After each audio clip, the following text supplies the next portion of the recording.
Today's review is sponsored by Nose Hair Extensions. It'll look like an octopus is crawling out of there. Watch it, Elyn, I'm shooting.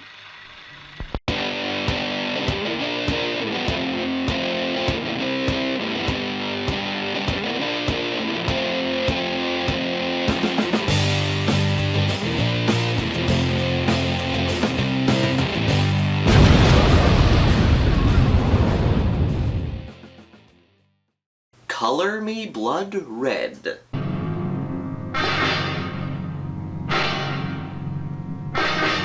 We're closing out our tribute to Herschell Gordon Lewis with the final entry of the Blood Trilogy. Here's a link to my reviews for Blood Feast and 2000 Maniacs, please go check those out.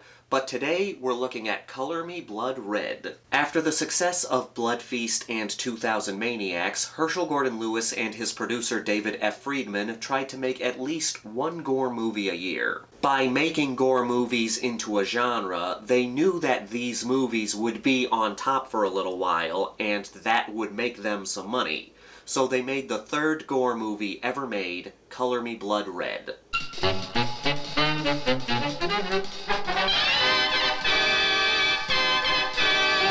In this flick, we follow Adam Sorg. He's a mentally unstable, struggling artist that's trying to up his art game and create something new. Every criticism he's ever gotten about his art involves the color. The critics want something more vibrant, something that stands out. Adam drives himself crazy trying to find that extra pump for his paintings. That is until he gets a little blood. Adam, you must be nuts! Look, I'm willing to share my blood with you, but I'm not going to give you all of it. To cover this canvas, you need a superwoman. I'm going out. I'm not hurting you! That splatter of blood gives his painting what he's been looking for. So the natural progression of that is he starts killing people so he can collect their blood and use it for his paintings. That's just what you do. Adam, are you listening to me? If we ever get out! Let's get this out of the way. Color Me Blood Red has all the Herschell Gordon Lewis-isms that we get from his previous Gore films and his future Gore films. So bad it's good, bad acting that's fun to watch, that endearing cheapness mixed with the innovation that we get from Herschell. A movie that's enjoyably bad, but with plenty of effort. That being said, Color Me Blood Red is the weakest movie in the original Blood Trilogy. But that's more due to circumstance than actual quality. And when I say quality, I mean the kind of quality we expect in Herschell Gordon Lewis movies. But yeah, circumstance is what makes this the weakest in the Blood Trilogy.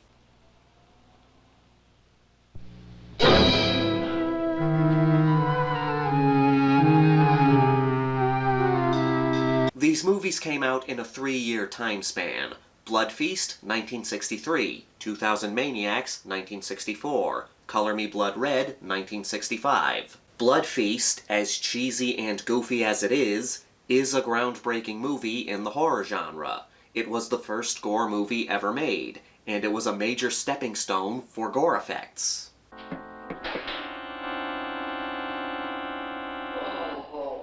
Same thing with 2000 Maniacs. It was the second gore movie ever made. The gore effects, though still cheap, have been advanced, and it was the first hillbilly horror movie ever made.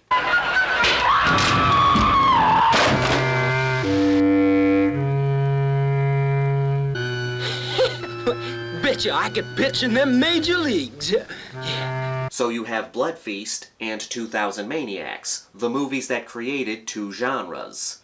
That left nothing for Color Me Blood Red. It's still a fun movie, though. Well worth a watch if you like Herschell Gordon Lewis and cheesy movies.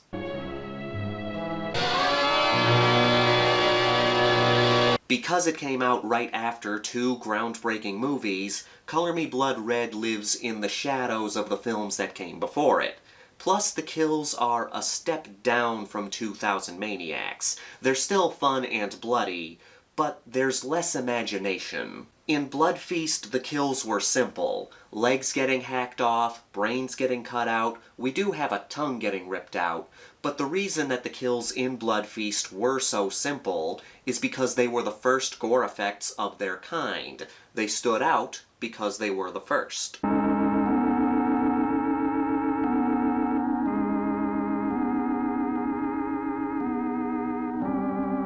Then in 2000 Maniacs, the kills got bloodier and more creative.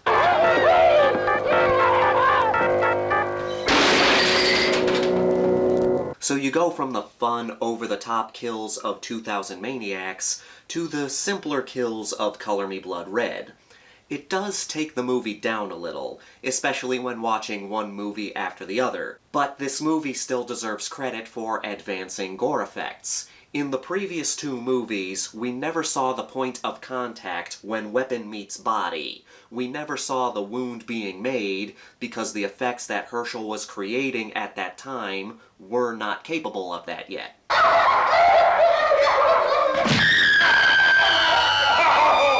In Color Me Blood Red, we actually get to see the point where the blade makes contact with the body and the wound being made. It's a very quick shot, but it is there.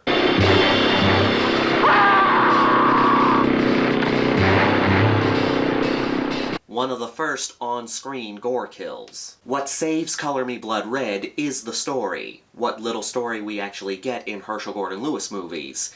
It takes a bit of a turn into psychological horror. We're watching this mentally unstable artist use human blood for his paintings.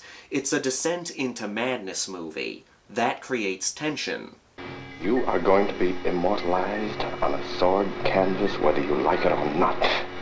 Turn around! When Adam first realizes that blood is exactly what his paintings need, he starts off by using his own. But we know it's not going to take long for him to start using other people's blood, and we don't have to wait long for him to start killing.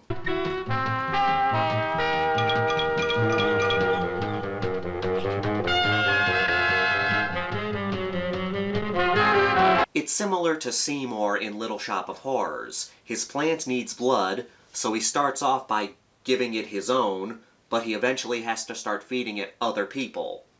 Adam is a lot less endearing than Seymour, though. Maybe I can squeeze a little more out of this one. More! There isn't any more! What do you want me to do, slit my wrists? I also like how Adam becomes more attached to his paintings once he starts killing to make them. They become worth thousands of dollars. He gets some damn good offers, but he refuses to sell them. Adam, you can paint for a year with what you make from this sale. That painting isn't for sale.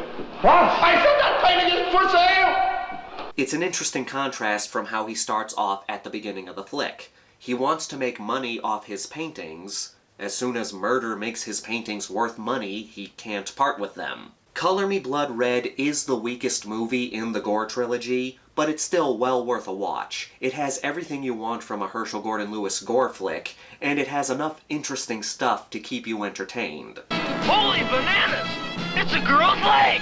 Herschell Gordon Lewis made many other gore films after this. He continued making movies until 1972, when he ended his run with the Gore Girls. After that, he did not make another movie until 2002, which was a sequel to Blood Feast. And so that closes out our look into the original gore films of Herschell Gordon Lewis. I hope you had a good time with these 3 reviews. We will be covering more of his movies on this channel in the future, but for now, it's time to move on to other exploits of the Grindhouse.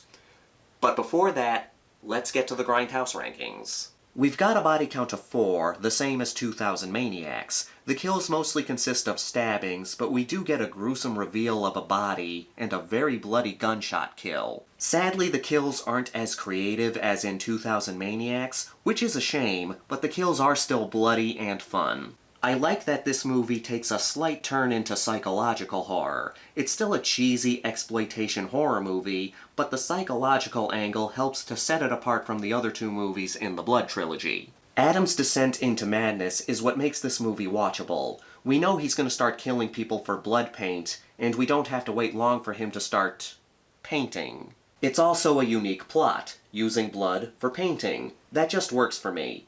I'm giving this a 3.9 out of 5. A step down for the Blood Trilogy, but still worth a watch. And it does deserve credit for being the 3rd gore film ever made.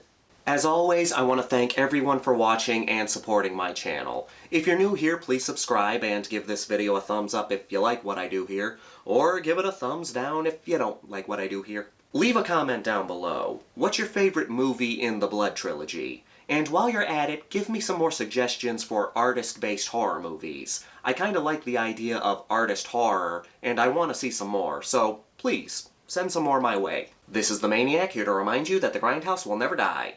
I don't know why this guy wastes his time using blood for paint. Everybody knows that blood is much better for drinking. I'm not a vampire or anything, I just like drinking blood.